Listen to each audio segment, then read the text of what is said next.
दिल्ली धमाके से जुड़ी बड़ी खबर ये टेलीग्राम ऐप से रची गई थी धमाके की साजिश।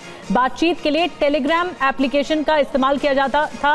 ग्रुप इस पे बनाया गया था। अदील उमर टेलीग्राम के जरिए संपर्क में थे और रेडिकलाइज्ड डॉक्टर के नाम से एक ग्रुप बनाया गया था टेलीग्राम पर। और इसी की ज्यादा जानकारी जितेंद्र भाटी हमें दे रहे हैं। जितेंद्र, इस टेलीग्राम ऐप के बारे में जिसमें ग्रुप बनाया गया था, इस ग्रुप का नाम रेडिकलाइज्ड डॉक्टर के नाम से रखा गया था, क्या जानकारी और मिल रही है इसके बारे में?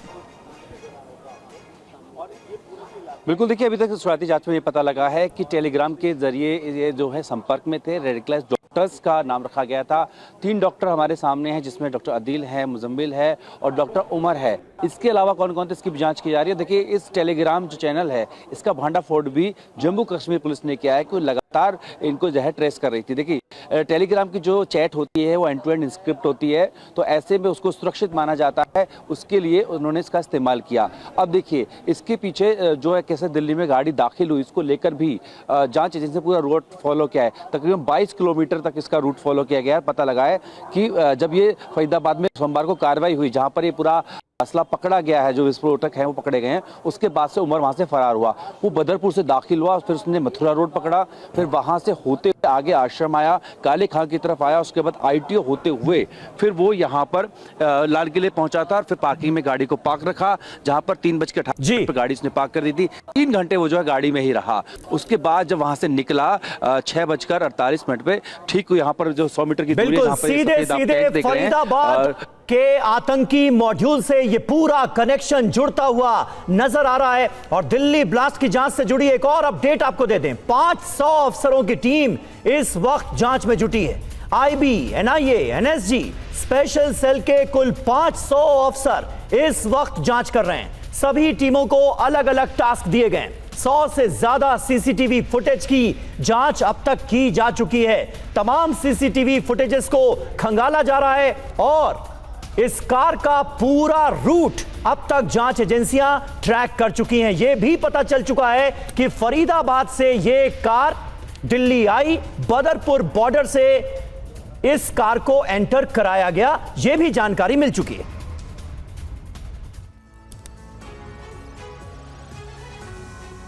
बड़ी खबर यह कि दिल्ली पुलिस की जांच के 3 अहम फैक्टर हैं, जहां आपको बता दें पार्किंग में 3 घंटे तक उमर ने क्या किया, एक बहुत बड़ा सवाल है।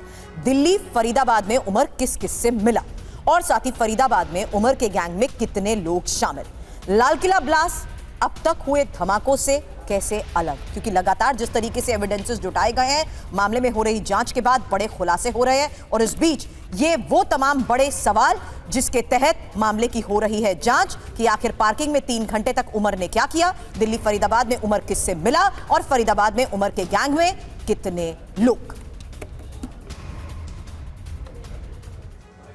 और आगे बढ़ते हुए एक और बड़ी खबर, दिल्ली धमाके पर प्रधानमंत्री नरेंद्र मोदी ने चेतावनी दी है। साजिश की तह तक जाएंगे। PM मोदी ने कहा है किसी को बख्शा नहीं जाएगा। प्रधानमंत्री मोदी ने आतंकियों को चेतावनी दी है। आज 2 दिवसीय दौरे पर भूटान प्रधानमंत्री पहुंचे और इस दौरान संबोधित करते हुए उन्होंने ये बात कही है कि किसी को बख्शा नहीं जाएगा। कल शाम दिल्ली में हुई भयावह घटना ने सभी के मन को व्यथित कर दिया है। मैं कल रात भर इस घटना की जांच में जुटी सभी एजेंसियों के साथ, सभी महत्वपूर्ण लोगों के साथ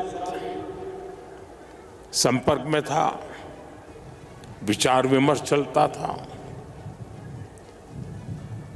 जानकारियों के तार जोड़े जा रहे थे। हमारी एजेंसियां इस षड्यंत्र की तह तक जाएगी। इसके पीछे के षड्यंत्रकारियों को बख्शा नहीं जाएगा। All those responsible will be brought to justice. प्रधानमंत्री मोदी को आपने सुना और रक्षा मंत्री राजनाथ सिंह ने कहा है कि दिल्ली ब्लास्ट में जो भी शामिल है उनके खिलाफ कड़ी कार्रवाई की जाएगी। उन्होंने कहा कि कोई भी अभियुक्त नहीं बचेगा।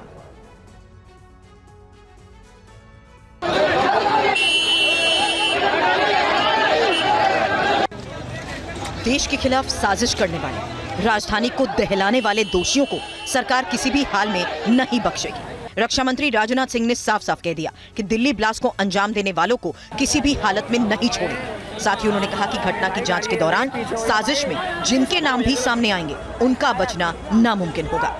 I extend my heartfelt condolences to all those who lost their lives in the tragic incident that occurred in Delhi yesterday. I pray to God to grant strength and solace to the bereaved families in this hour of deep grief. From this platform, I wish to assure my citizens that the country's leading investigative agencies are conducting a swift and thorough inquiry into the incident. The findings of the investigation will soon be made public. I want to formally assure the nation that those responsible for this tragedy will be brought to the justice and will not be spared under any circumstances.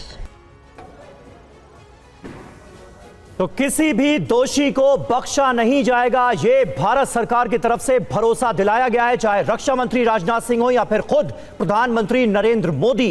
Delhi blast की तफ्तीश में अब बड़ा पर्दाफाश हुआ है। सूत्रों के मुताबिक दिल्ली में फिदायीन हमला किया गया, कार में विस्फोटक लगाकर धमाका अंजाम दिया गया था।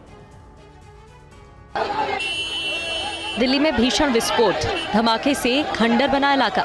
I-20 कार में धमाके से उठा धुएं का गुबार, धमाके से मच गई चीख पुकार। बारूदी ब्लास्ट से जान बचाकर इधर उधर भागने लगे लोग, जैसे जलजला आया हो, जैसे धरती हिल गई हो। बम ब्लास्ट इतना ताकतवर था कि जर्रा जर्रा दहल गया, गाड़ियों के परखच्चे उड़ गए, 9 इंसानों की जिंदगी का अंत हो गया, हाहाकार मच गया।